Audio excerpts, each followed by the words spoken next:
I am 5 chapters through Xenoblade Chronicles Definitive Edition, and I'm 10 hours into the game as well, and I can safely say that I'm pretty impressed. I played the original Xenoblade Chronicles on the 3DS, and while it's one of my favourite games I think I've ever played, and the story is amazing, the scenery is amazing, the sheer scale of the open world is goddamn breathtaking, I think there's always a few things holding it back, but I think those things are gone now.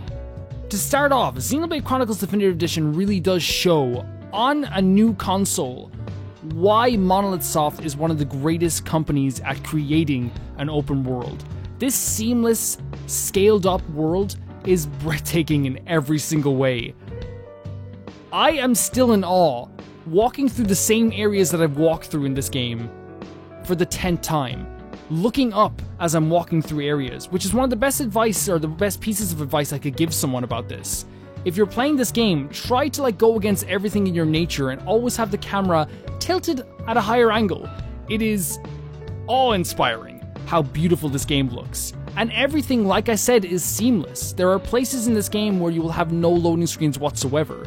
You will walk through a cave, go to the top of a mountain, look out at this beautiful vista, and then go back down through the cave, out the mountain, and you're in the same area below. You'll look up at the place that you just were without one loading screen whatsoever. And it's seriously impressive how a game that came out on the Wii, and then when it was on the 3DS as well, and then came to the Switch, was able to do all of this, and now it's in high definition and it's pretty gorgeous.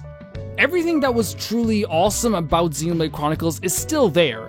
The characters are still there, the combat is still there, the kind of deeper story that goes into the world and the reason for the world being there and things in the world being there is all there. Obviously, I'm not going to get into spoilers whatsoever in this video. The open world itself is not very dense in a sense that other open worlds might be. While there's not a lot to explore in terms of houses or different towns and different locations, this is a very realistic open world in a way. There are not many things to do, and I'm using air quotations as I say this because the rewards in this game and the things that you would want to do in this game, or the things that I want to do in this game, are explore certain areas, go to the top of a mountain, stare out at this world, look up at this world, and just see how gorgeous this place is. Almost like in Breath of the Wild as well, you will sometimes go to an area where there's no reward, no chest, no enemy, but you just get to bask in everything that's beautiful about this game, and that's the reward in itself. I was one of the big defenders of Xenoblade Chronicles, especially with its character design that a lot of people didn't like. Even when they announced the new version and showed off the new character models, I was saying, well, the old one's still good, you can still play the old one. The presentation of the old game is still good, the design of the old game is still good, you can still play the old one. Playing to the definitive edition of Xenoblade Chronicles kind of not proves me wrong, but makes me a true believer in this new version of the game. Everything that is presented in front of us is really awesome. It's hard not to really just be in awe at most things in this game. Cutscenes that before were not as heart-pounding, were not as gut-wrenching, really got me this time because the presentation is now geared up to 11. It's off the charts this time. The thing that really held back the game for me back on the 3DS when I played it was the side quests. I felt like the side quests were not very good at all. In fact, I don't think they're good in any way. But they were also really hard to find. In some cases, you had to get random RNG drops or find out where certain creatures were at certain times of day. Sometimes you had to just look it up, or at least I did. So it was very difficult to actually find my way around this world and find these different side quests. Now, they've added markers to every single item, so you know where the items are in every single area. While for some people that cuts out a bit of exploration, and I understand that, and I understand a lot of people love that about the original game, for me personally, this has made the side quest a breeze. I don't have to look up anything, I don't have to wonder where there's a random RNG drop, and if I run out of things to kill, I can just warp into the area again and find new enemies that are there, just respawned. It's so streamlined and makes the game so much more enjoyable for me. It literally takes the only aspect of Xenoblade Chronicles, the original one, that I had an issue with. The only thing that I really did not like, and that was the structure of the side quests and how they were handled, and turns it on its head and really truly makes this the definitive edition of this game. I really can't imagine going back to the older version of the game and playing the side quests in the way that I did. While the original one is definitely a masterpiece and the original game is definitely a masterful experience, I really can't imagine playing the older version ever again at this point because of the way the side quests are structured in the newer version of the game. And that's no insult to the original Xenoblade Chronicles, because I love that game dearly. I look at it with reverence on my shelf when I take out the 3DS copy to look at that special black lining in the case. But honestly, it's okay for a game to come out and be remade, be remastered, and in some cases just surpass the original version of the game, and that's what it really does for me. I really love this version of the game so far. I really can't go into much details after Chapter 5, because I've not passed that point yet. Again, I've played the original, but I don't want to judge everything until I've actually gotten there. But I can say that I am going through this game like a hot knife through butter now. It is smooth. I have had not one hiccup going through this world at this point. And performance is very, very good.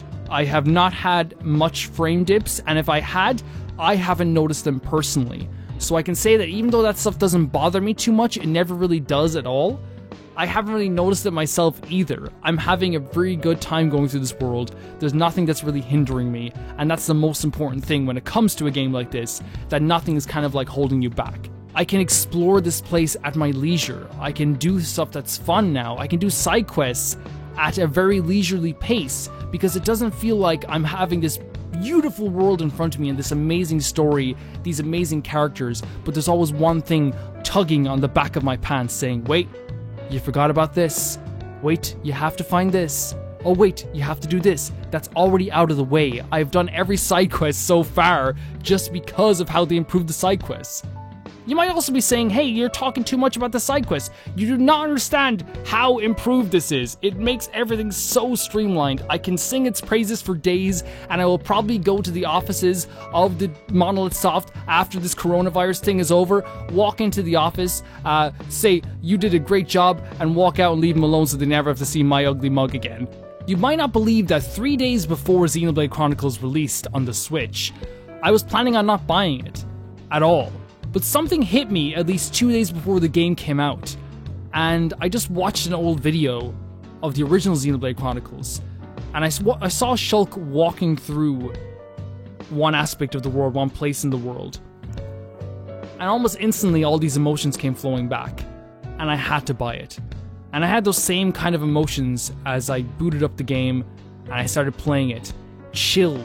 Chills going through my body, and as I got to go around the world for the first time as Shulk, I really remembered why this game is so special. I feel like Xenoblade is one of those games that everyone can describe the aspects of the game that they actually love, but at the same time, if you ask them what's the best part about the game, they'll probably find it hard to put their finger on it. There's so much good in these games, and because it meshes so well together, it almost feels like one well-oiled machine, and that's more true than ever in Xenoblade Chronicles Definitive Edition. There's no weak link in the chain anymore. Everything is running great. For people that want it as well, the casual mode is actually apparently really fantastic. And the reason being is that it offers a new way for people to play the game without having to worry about maybe doing too many side quests or leveling up too much, or maybe even playing the game for too long. If you're a person that doesn't have a lot of time, maybe you only have a few hours in the evening to play a video game, this has become more manageable now because you don't have to do everything. You don't have to level up so much. You can literally work through the game at your pace and enjoy the story, and I appreciate that a lot. Ultimately, I can't tell you, I would never tell anyone to buy a game just because I played 10 hours and found it to be really great. But I can say that the original game is fantastic, and I can't imagine this being anything but as well, since it's following the same story, the same beats, the same characters, and really, honestly, it's one of those games that I can just expect to be above a 9 for the rest of the game until I'm done.